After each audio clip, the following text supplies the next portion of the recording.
Tanjiro's first breathing style was water breathing, and it was his reliable fallback as he used it defensively even against the likes of Daki and Akaza later in the series. But what if the Demon Slayer story took a completely different turn? What if moon breathing had survived through the generations and became one of the Demon Slayer core's fundamental techniques? In today's video, we'll explore how the Demon Slayer story would change if Tanjiro learned moon breathing instead of water breathing, and then evolved it with sun breathing to create the Eclipse breathing style. Now obviously, this theory is going to turn the entire Demon Slayer universe upside down, so let's go all the way back to the Sengoku era, the golden age of Demon Slayers. In this alternate timeline, something crucial changed centuries ago. We know that Michikatsu cared about his legacy as much as his skill, so he had taught moon breathing to several students before transforming into the demon Kokushibo. Now, this form of moon breathing isn't as devastating as the one amplified by Kokushibo's blood demon art, but it's still a powerful technique that was second only to sun breathing. Even though Michikatsu was disowned by the core, his disciples managed to preserve the technique, passing it down through generations.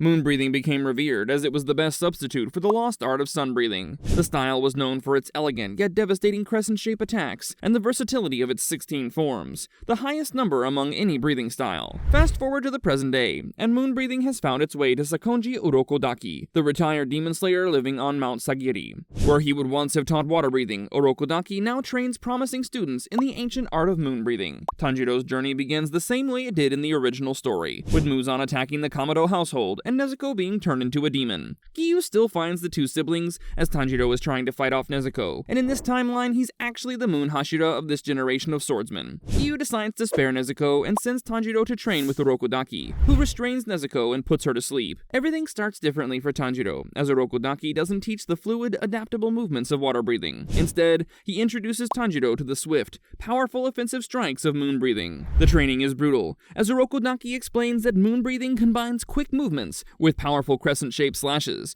requiring perfect timing and devastating precision. Water breathing was one of the easiest styles to learn, but moon breathing is the complete opposite. Tanjiro struggles at first, as the style demands both aggressive offense and careful positioning to make up for the lack of defense. But as Tanjiro trains, cutting through boulder after boulder, something strange begins to happen. The slashes feel oddly familiar, as if his body remembers movements he's never performed. Michikatsu was Yorichi's twin, so his personal breathing style is stylistically the closest to sun breathing. Tanjiro was connecting its movements to the Hinokami Kagura, the dance of the fire god. Tanjiro mentions this to Urokodaki, explaining how some of the moon breathing forms remind him of his father's dance. The old man had heard legends of sun breathing, the progenitor of all breathing styles, but never expected to meet someone who knew even fragments of it. Urokodaki tells Tanjiro to practice his father's techniques, curious to see how the Hinokami Kagura might complement moon breathing. Tanjiro passes the final selection using moon breathing, his crescent-shaped sword strokes cutting through demons with frightening efficiency. The hand demon that killed so many of Urokodaki's students falls before the barrage of slashes, unable to predict the multi-directional assault. On his early missions, Tanjiro continues developing his skills, but he notices something. Moon breathing is not a style that can be used with pure intuition. The aggressive style requires split-second timing and strategic thinking throughout the battle, making it more suited for thoughtful and tactical fighters like Giyu. But Tanjiro is more of an instinctive person, and during battles against stronger demons, he finds himself struggling to maintain the pace. This is when Tanjiro begins experimenting. He starts incorporating the flowing movements of the Hinokami Kagura into his moon-breathing forms. The dance his father taught him emphasizes circular motions and sustained attacks that rely on muscle memory just like a dance, making it the perfect addition to moon breathing's lethal strikes. The turning point comes during the mission on Mount Naragumo. Facing Rui, the lower Moon 5, Tanjiro finds himself pushed to his absolute limit. Moon breathing just isn't enough. Rui's blood demon art threads are too numerous and unpredictable for him to keep up with. In desperation, Tanjiro's body moves on instinct. He performs a moon-breathing form, but infuses it with the continuous flowing energy of the Hinokami Kagura. Tanjiro's blade erupts with radiant solar flames, even as crescent-shaped shadows trail behind each strike. Tanjiro unleashes what he'll later call Eclipse breathing first form, Twilight Severance. The attack combines sun breathing's overwhelming power with moon breathing's unpredictable crescent slashes, creating a technique that scatters the threads surrounding Tanjiro. Rui is caught completely off guard, and he hesitates long enough for Giyu to arrive and rescue the Kamado siblings. Tanjiro's success and Nezuko's condition result in him being brought to meet the Hashira,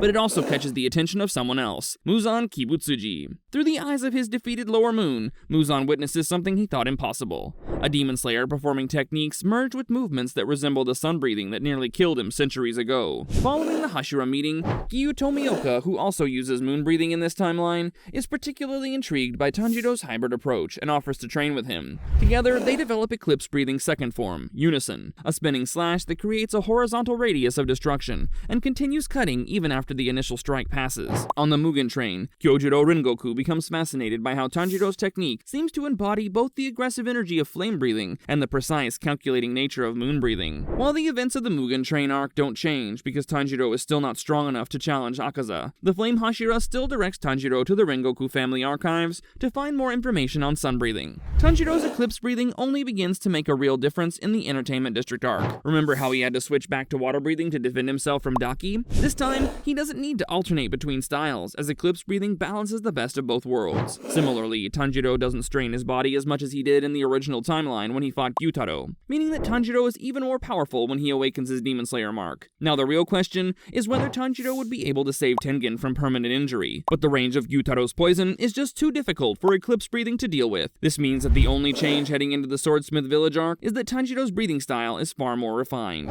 The battle against the Upper Moons becomes even more intense in this timeline, and Tanjiro's eclipse breathing proves effective against the demons in ways that surprise everyone. Thanks to its unpredictability and wide range of movement, moon breathing is the perfect technique to use against multiple opponents, helping Tanjiro make a bigger impact against Hantengu's multiple forms. After Hantengu is defeated and Nezuko discovers her immunity to the sun, Muzan summons Kokushibo to his lair. Unlike the original timeline, Tanjiro and Giyu will not be facing off against Akaza. The Demon King wants his strongest lieutenant to take down the eclipse breathing user. In the Infinity Castle, Sanemi finds himself alongside Giyu, while Tanjiro faces off against Kokushibo with Gyomei, Genya, and Muichiro. For Kokushibo, this is personal. He faces off against Muichiro, who descended from his bloodline, and Tanjiro, who inherited both Yorichi's and Michikatsu's breathing techniques. Moon breathing was born from Michikatsu's failure to master sun breathing, and his eternal second place to his brother Yorichi. Now, centuries later, a young boy has achieved what he never could, successfully merging the two styles. When they face off in the Infinity Castle arc, Kokushibo's pure moon breathing, honed over centuries as a demon, clashes against Tanjiro's eclipse breathing, which represents the harmony between sun and moon that Kokushibo could never achieve. Kokushibo focuses his swords solely on Tanjiro, and he desperately defends with the eclipse breathing fourth form, Corona Burst, a defensive technique where he creates a barrier of spinning slashes to deflect attacks. Kokushibo's rage and pride are his downfall in this battle,